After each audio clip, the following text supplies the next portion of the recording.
Hi friends, അപ്പോൾ ഇന്നത്തെ എൻ്റെ റെസിപ്പി എന്ന് പറയുന്നത് വാഴപ്പിണ്ടി തോരനാണ് കേട്ടോ. അപ്പോൾ ഞാൻ അതിൻ്റെ പോളയൊക്കെ മാറ്റി അതിനകത്ത് ഉണ്ണിപ്പിണ്ടി എടുത്തിട്ടുണ്ട്. നമ്മുടെ നാട്ടിൽ നമ്മൾ മടി കാരണം മാറ്റി വയ്ക്കുന്ന ഒരു സാധനമല്ലേ ഇത്. വേറൊരു നാട്ടിൽ വരുമ്പോഴാണ് നമ്മുടെ നാട്ടിലെ പല സാധനത്തിൻ്റെ വില നമ്മൾ മനസ്സിലാക്കുന്നത്. അപ്പോൾ ഞാനതിനെ വട്ടത്തിലരിഞ്ഞ് വെള്ളത്തിലേക്ക് ഇട്ടിട്ടുണ്ട്. അതിൻ്റെ ആ കറയൊന്ന് പോകാൻ വേണ്ടിയിട്ട് വെള്ളത്തിലേക്ക് തന്നെ എന്നിട്ട് നമ്മൾ ചെറുതാക്കി അരിഞ്ഞിടും. അതിനുശേഷം ഒരു അരിപ്പയിലേക്ക് ഞാൻ അതിനെ ഒന്ന് മാറ്റി വെച്ചിട്ടുണ്ട്.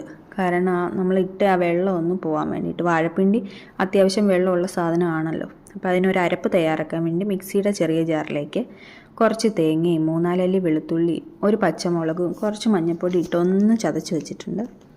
അതിനുശേഷം പാൻ വെച്ച് കുറച്ച് വെളിച്ചെണ്ണ ഒഴിച്ച് കടുകിട്ട് വറ്റൽമുളകിട്ട് അതൊന്ന് മൂത്ത് വരുന്ന സമയത്ത് നമ്മൾ ഈ അരിഞ്ഞു വെച്ചിരിക്കുന്ന വാഴപ്പിണ്ടി ഇട്ട് കൊടുക്കുക കേട്ടോ.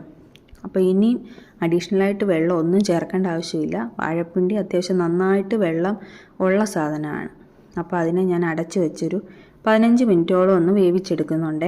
വേവിച്ചതിന് ശേഷം അതിൻ്റെ അടപ്പ് മാറ്റി നമ്മൾ തയ്യാറാക്കി വെച്ച അരപ്പും ഇട്ട് ആവശ്യത്തിനുള്ള ഉപ്പും ചേർത്ത് വെച്ച് നമ്മൾ വീണ്ടും ഒരു 10 മിനിറ്റോളം ഒന്ന് വേവിക്കുന്നുണ്ട് കേട്ടോ.